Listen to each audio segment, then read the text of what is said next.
Dave here with another Limitless Brave short, and today, this one, it's for the boys. Guys, let's stop apologizing for being men. Let's stop apologizing for being angry and aggressive and competitive and wanting to always win. Let's stop apologizing for wanting a feminine woman in our lives. Let's stop apologizing for wanting great sex and intimacy and even romance. Let's stop apologizing for sharing our emotions and the way we feel with people.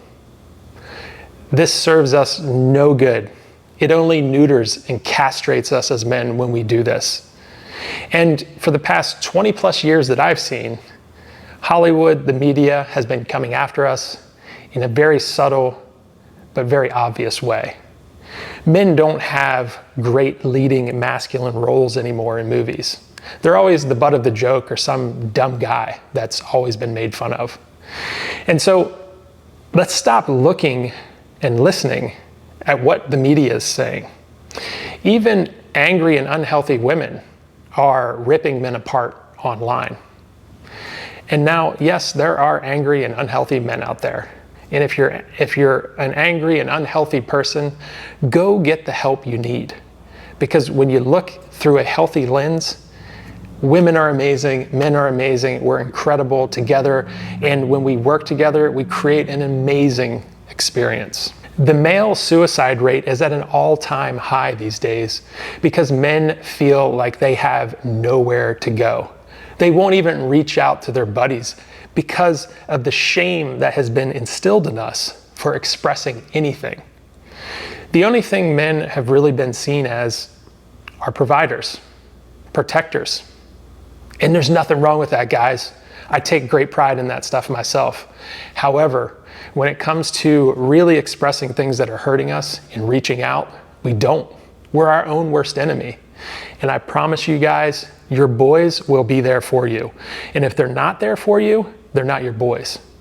So you need to find a really good group of guys to associate with and start sharing. If you don't have a great group of guys, check me out here at Limitless Brave. I have an online community. It's free to join. And there's a great group of guys in there. We help each other out, as well as all of my coaching that I do. But what we need is to feel heard, actually. We need to feel supported as men because we do carry the weight of the world on our shoulders, not only for our own lives, but for our wives and our girlfriends, our communities, and our country. So yeah, we need help, but we don't ask for it. So I encourage you, please, if you need help, reach out to some guys in your area to make sure that they are there for you and support you. Of course, there are many options online for help as well. And obviously, if you need some help, I would work with you as well. Don't let that thing build up like a pressure cooker and then explode. That's where toxic masculinity gets its name from, because it seems toxic to the outside world. Why is this guy always so angry? Well, it's because he's letting all this shit build up inside and he's not expressing it along the way. And that's fine. Let it build up. But before the top goes, reach out. Start talking to somebody. Talk to your boys. Get them to help you. Talk to a professional. Get them to help you. Don't let the thing explode. That's where you become unsafe and unpredictable. And quite honestly, where the term toxic masculinity starts to come from. You're seen as dangerous and scary. Even though you're not, you're just expressing. But the world isn't emotionally intelligent enough to actually see that as expression. And some of the work that I do with guys that I work with, we actually encourage that. And it's amazing to see these men come alive when they can really rage and express that anger in a safe and controlled environment where they're not going to feel like they're judged. All right, let's talk about sex and intimacy. Let's stop apologizing for wanting to do something that's very primal and natural to us, which is have great sex and intimacy. That's our job as men, to procreate. It is a very primal thing that's instilled in us. And, you know, women operate on a little bit of a different clock, and that's totally fine. But make sure you're doing your part, guys. Make sure you're doing your part to romance your partner and make sure they're connected with you, connect with them, enjoy them, and build that romance up, right? Do those little things that your wife or your girlfriend likes, and make sure that you are communicating well with your partner so that when it comes to sexy time, it's not an awkward thing. It's actually very enjoyable for both of you, and you guys can have a fantastic relationship. But don't apologize, even if your wife or your girlfriend is always saying you want too much sex. Don't apologize for that. That is a primal instinct inside of you. Of course you want to have sex, but don't forget the intimacy either. Let's talk about anger and aggression and competitiveness and that willingness to win. That is our primal hunter inside of us. We need to be angry. We need to be aggressive. We need to be competitive, because primally, that's the only way we survive. We were able to survive. That was the way we were able to hunt and bring back, food and sustenance to the tribe and our families to keep us alive. So that competitive nature, that anger, that aggression to go out there and always win, do not shut that down. That is something that is very unique to you as a man. And you should embrace it and use it and win. Primally, that's what we want to do all the time. So don't shut that down. Embrace the anger. Anger used proactively is an amazing force to get a lot done. Aggression used proactively is an amazing tool to get things done. In our masculine energies, in our masculine signature, always grows through competition. So make sure that you're not shying away from competition. Get in there, duke it out, and have an amazing time. And when you don't shut any of these energies down or these emotions down, you start to win. It's when we use anger reactively or aggression reactively, or we get reactive in competition. That's the downfall of us. Again, that's where we start to become toxic.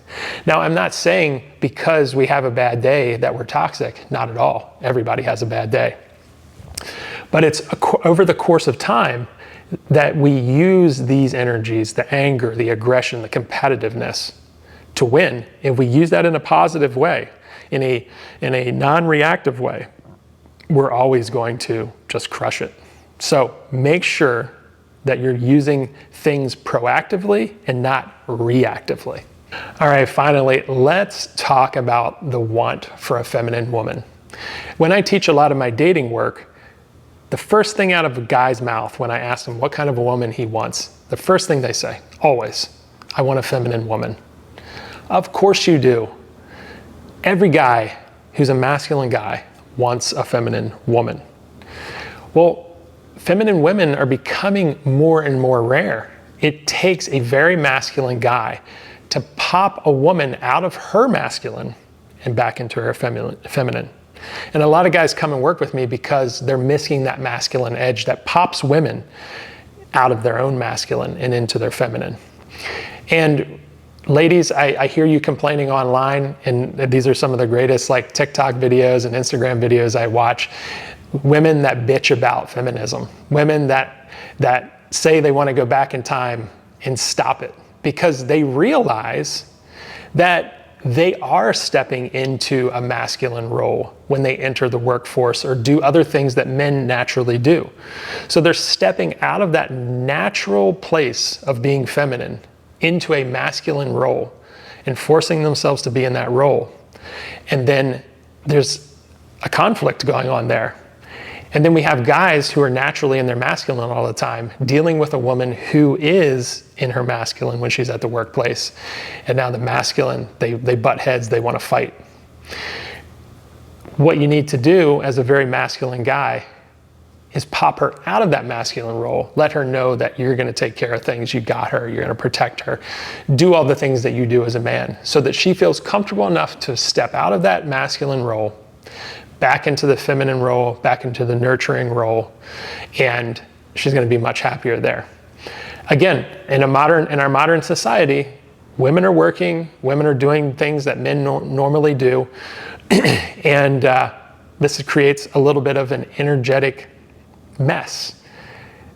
if you're a guy watching this, think about how awkward and weird it would be for you to have to step into a feminine role because that was your job, to be feminine.